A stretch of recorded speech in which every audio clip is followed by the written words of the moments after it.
It's January 6th, 2025. And incredibly, 2 weeks from today, Donald Trump will be inaugurated, despite what he did on this day 4 years ago.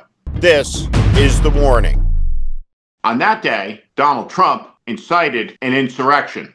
He sent a mob, a horde, to the United States Capitol. They shit on the floors. They urinated on the floors. They did millions of dollars of damage. They assaulted hundreds of police officers. But this was no mere riot. It had a political intent.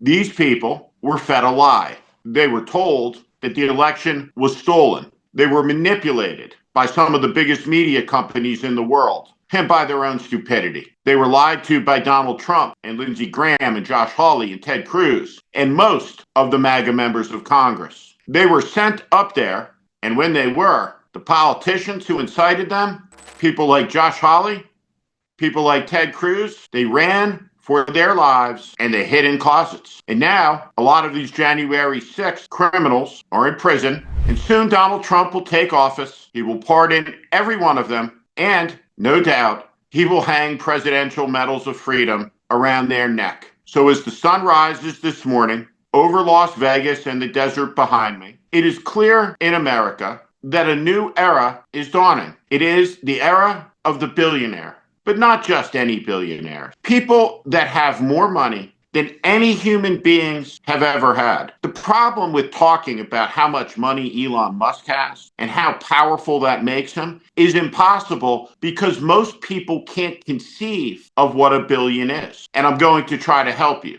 If I said, hey, Elon, I'm going to meet you in 1,000,000 seconds, we'd be hanging out in 12 days. I'd much prefer to hear from Elon Musk again in 1,000,000,000 seconds. That's 33 years from now. I'm going to explain the difference between a billion and a trillion.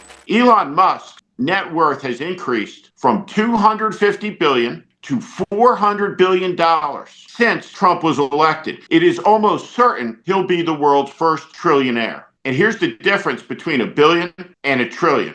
If I said to Elon, I'd like to see you again in 1,000,000,000 seconds, that's 33,000 years from now. That's the difference between a billion and a trillion. 12 days and 33 years, the difference between 1,000,000 and a billion. That's why this cartoon matters so much. Bob Iger, the chairman of the Walt Disney Company, imposed the settlement of George Stephanopoulos' comment, which was entirely accurate, that Donald Trump is an adjudicated rapist, is a capitulation born from moral cowardice. Because for Bob Iger, the Walt Disney Company is more important than his country.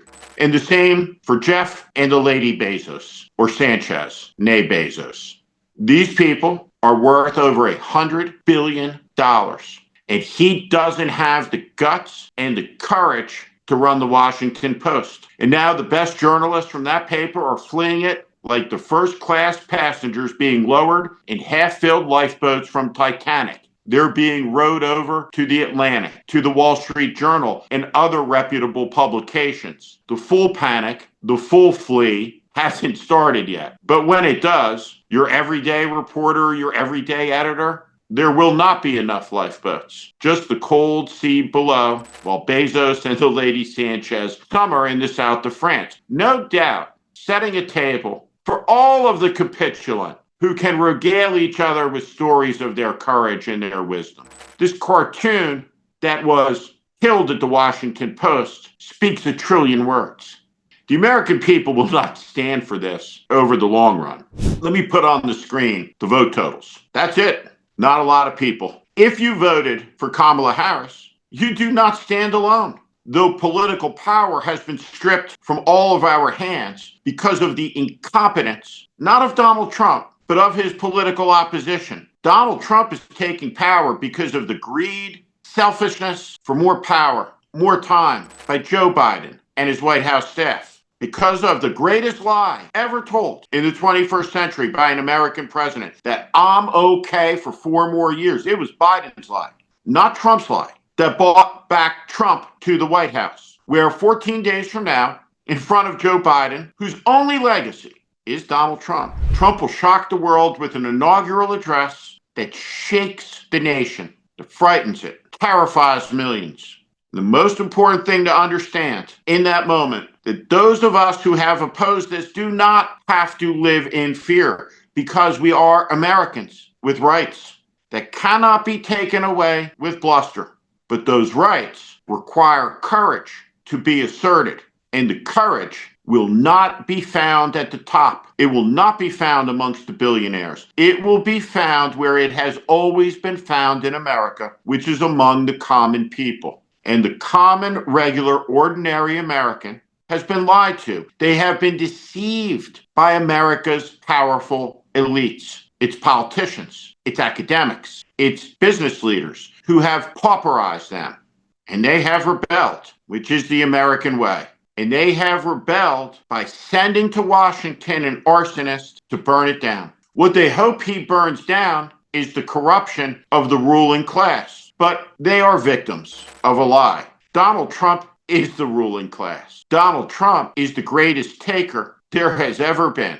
A con man of unparalleled ability. A demagogue of world-class stature who has fed to the American people the oldest and easiest lie there is. You can feel better about your lives by looking down on someone else. It's an empty calorie. It provides no nourishment.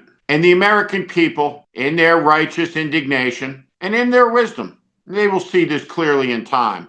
And when Trump overreaches and things fall apart, it is the obligation of the next generation of Democrats to be ready to seize the moment, not defend Joe Biden's legacy or his broken promise or the pardon of his son. It will be time to take that rock out of the rucksack and throw it down the hill. Joe Biden made his bed and forced all of us to lie in it for 4 long years. What happened in the election of 2024 must never happen again. My friend James Carville is wrong. This election was not about the economy. It was about honesty. Joe Biden went out and said a bad economy was the best that had ever been and called it Bidenomics. Over and over again, the American people tried to tell the elites of the Democratic Party in Washington, D.C., they did not want a rematch between Biden and Trump. And they signaled all along, if the Democratic poobahs forced one on them,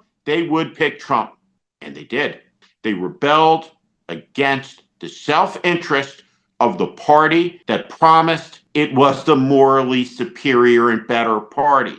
Americans hate sanctimony. They hate hypocrisy. And man, did they lower the boom and punish Democrats. The American people, in an election where honesty was front and center, chose the most prolific liar over Joe Biden on that question. And until Democrats grapple with that and realize that and can truly appreciate it, they are electorally doomed. The Democratic Party will come back to power in America, but the answer to Trumpism is today what it has always been, which is that something better must be offered. And it wasn't. And so now, 2 weeks from today, it will begin. And here, there will be no bowing. This is The Warning. I'm Steve Schmidt. This is The Warning. And I invite you to subscribe on our Substack, on our YouTube channel. Follow us. Welcome to the community.